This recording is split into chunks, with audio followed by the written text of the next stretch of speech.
have a love-hate relationship with music. I love playing it, but I hate playing it.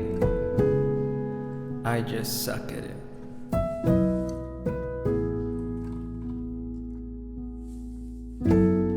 And this happens with all our hobbies, but it also happens to our field of profession too.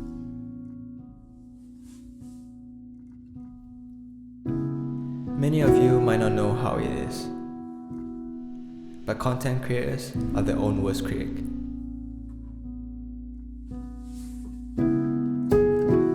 We take time coming up with ideas because we want them to be the best.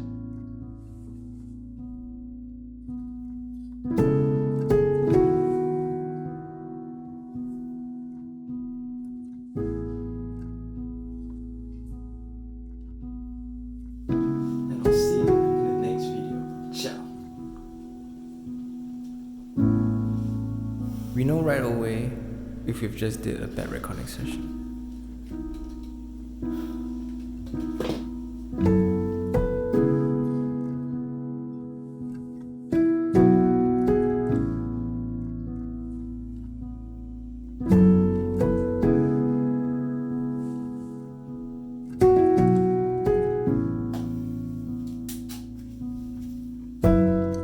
And then we have to deal with the criticism, whether constructive or not.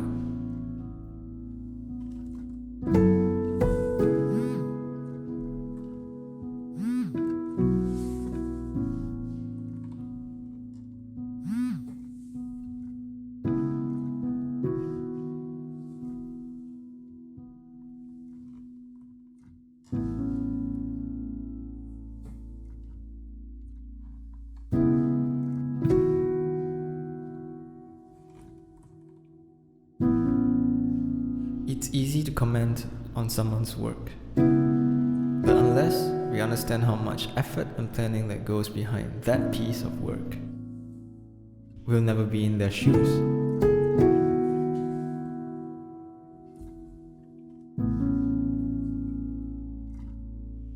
So, try picturing this. If you're just a hobbyist painter, would you put your weekly work out there for the internet to judge?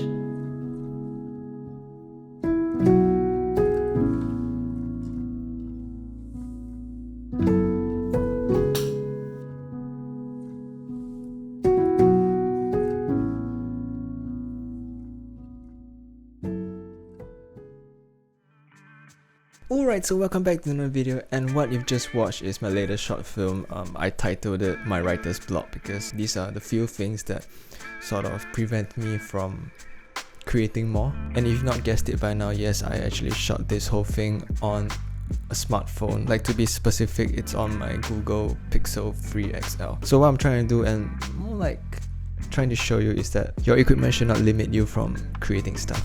Of course, you can see that it's not as aesthetic as using your regular DSLR or mirrorless cameras and stuff like that. Fair enough, because you don't get to have your bokeh, you'll probably struggle with low light and blah blah blah. But how many shots, if let's say you put it side by side on the smartphone itself, it is possible. The Google Pixel is a pretty old phone if you think about technology now. Like, it moves really fast, right? It's considered an old phone. I don't think their video can compete with the things in the market now, such as like the Note 10. I guess what I'm trying to present to you guys is that if you have enjoyed the short film, it really isn't about the equipment at all. Granted, I have to go through quite a lot of processing to make this look decent and good. Of course, there were some effects as well, but at the same time, if you watch through and you enjoy the vibe of it, it really shows that the equipment had nothing to do with it, because the quality is definitely lower, yes, but it still kept you engaged. I am not really a believer of equipment should not limit you, blah blah blah. I feel like certain equipment brings out certain elements of what you would want, especially if you know how to make them work for you. But at the same time, you are as good as the skill you have with your equipment. If you have an amazing Blackmagic camera or like a cinema camera, but you don't know how to use it, you're only as good as your skill. If you are talented with this, you're going to create something amazing as compared to someone who is having a good camera but he doesn't really know what to do with it. I really did hope that you liked the short film. It came out of nothing actually. Like, I just want to take a few shots with my phone and then try to piece together a B-roll sequence to like talk about using your phone to film, and that would be the selling point. But slowly when I built the shots, I realized that, hey, I got a story. That's not a learning point as well, I guess. Only when you're doing it, then you start to get more ideas to create better stuff. What do you guys think about the short film? Put it in comments, just let me know. And if you're not subscribed already, please subscribe, because I'm trying to make as much content as possible in the limits of whatever I have right now. So thanks for watching, and I'll see you next video. Ciao.